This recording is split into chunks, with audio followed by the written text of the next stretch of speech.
Welcome to The Explainer. Today is May 3rd, 2026, and we are looking at a fascinating collision of two completely different worlds.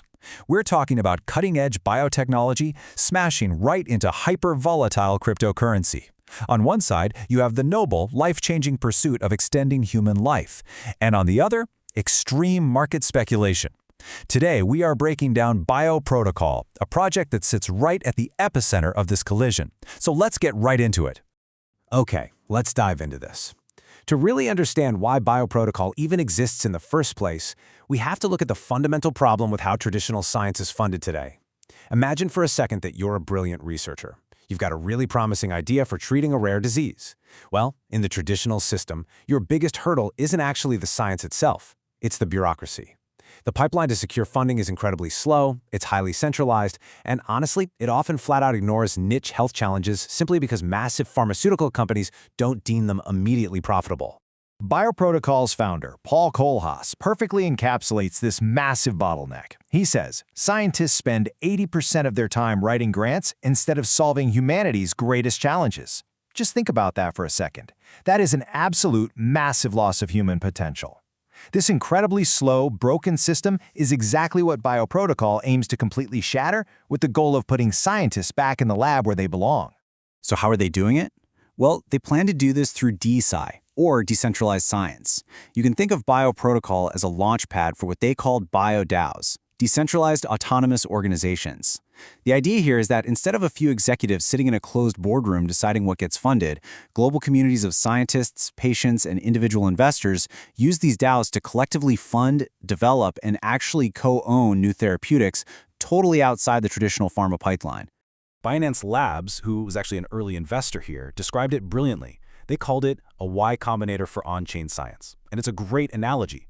Just as Y Combinator accelerates tech startups with seed funding and networking, Bioprotocol essentially serves as the foundational infrastructure and funding layer for these very early-stage decentralized science projects. And you know, the scope of what these communities are tackling is incredibly ambitious. If we look at the current network, they definitely aren't just playing it safe. We're seeing communities actively funding research into cryopreservation, women's health, and the use of psychedelics for mental health treatments. There are also cohorts accelerating cures for long COVID, and get this, even developing quantum microscopes to observe mind-bending quantum biological phenomena. It's real, tangible, boundary-pushing science. When you put the two systems side by side, the contrast is practically night and day. Traditional pharma funding is highly centralized, notoriously slow, and heavily reliant on a painstaking grant process that leaves a lot of viable treatments completely unfunded. Bioprotocol funding, on the other hand, is completely community-driven. It executes rapidly on-chain, and it allows the patients themselves to actually have a financial and governing stake in the very treatments being developed for them. That's a huge paradigm shift. But, and there's always a but, right? As fascinating and noble as the science is, Bioprotocol is also a crypto asset. And to truly understand this whole project, we have to transition our narrative from the high-minded goals of curing disease to the gritty, complex, and often harsh reality of the BIO token market. Because look, no matter how good the science is, the project's financial engine is entirely driven by its tokenomics. A key piece of that economic puzzle is the number 3.32 billion. That is the maximum supply of BIO tokens, and right now, only about half of that is actually in circulation. Now, what does that mean for you? Well, this massive total supply means there is a constant, looming threat of inflationary selling pressure. As more tokens unlock to fund development, it can flood the market. So if you're looking at this as an investment, this inflationary pressure is absolutely your biggest fundamental risk.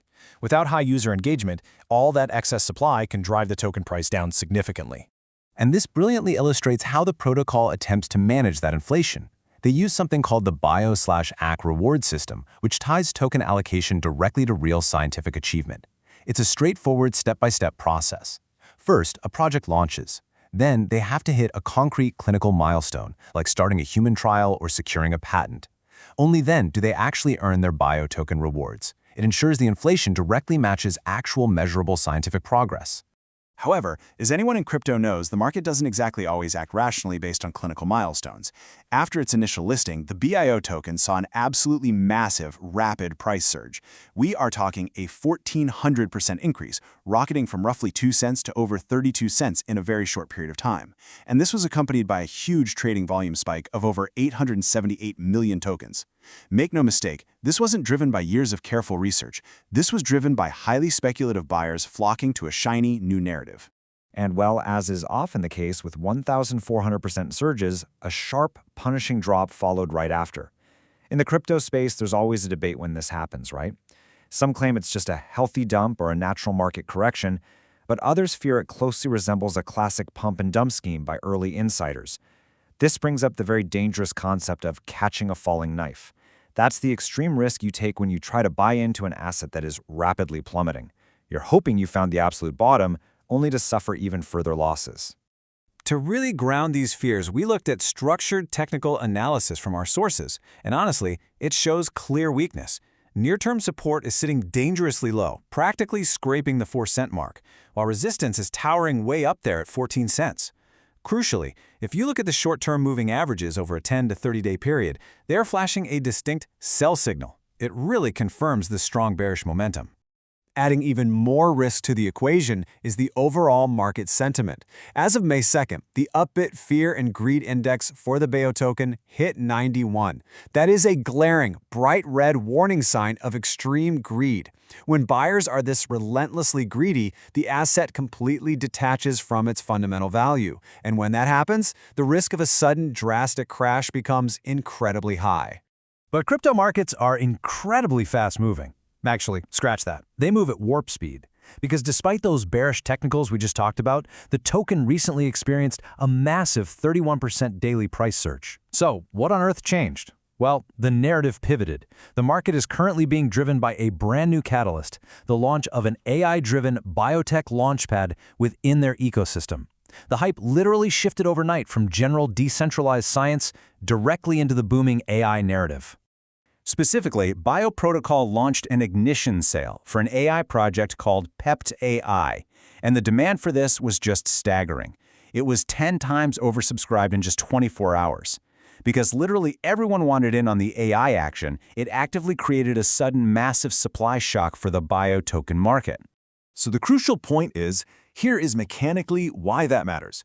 To participate in that Pept AI launch, you couldn't just use cash or stablecoins. No, you had to buy and stake BIO tokens to earn a secondary asset called BioXP. And only that BioXP granted you access to the initial DEX offering, or IDO. This specific staking mechanism forced massive buy-side demand and physically locked up the circulating supply of BIO, which is exactly what drove the price upward. Now, amidst all this anxiety over supply shocks and token unlocks and AI hype, it is absolutely vital to remember what the protocol is actually achieving on the ground. Just recently, Cerebrum DAO, which is one of the BioDAOs on the network, officially approved funding for a human clinical trial for a brain health supplement. This is a tremendous, tangible success story.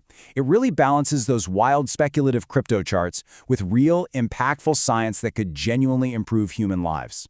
So, what does this all mean? Where does the market go from here? Well, our sources highlight two highly conflicting outlooks. The bull case relies heavily on sustained staking demand, pushing prices back toward the 6-cent range. The bear case, on the other hand, warns that once the Pept AI launch actually ends, stakers will unlock and dump their tokens to take profits, which could potentially plunge the price back below 3.5 cents. Ultimately, May 14th is the absolutely critical pivot point you'll want to watch. Which leaves us with the ultimate question, doesn't it? Is BIO the transformative future of global science funding? Is it really going to break the monopoly of traditional pharma once and for all, or is it just the next highly speculative crypto bubble wrapped up in a really noble narrative? The reality is, right now, it is a volatile mix of both. The science is undeniably real and it is happening, but the financial engine powering the whole shebang is fraught with extreme risk. I really hope this gave you a clear lens into this fascinating project. Thanks so much for joining me for this explainer.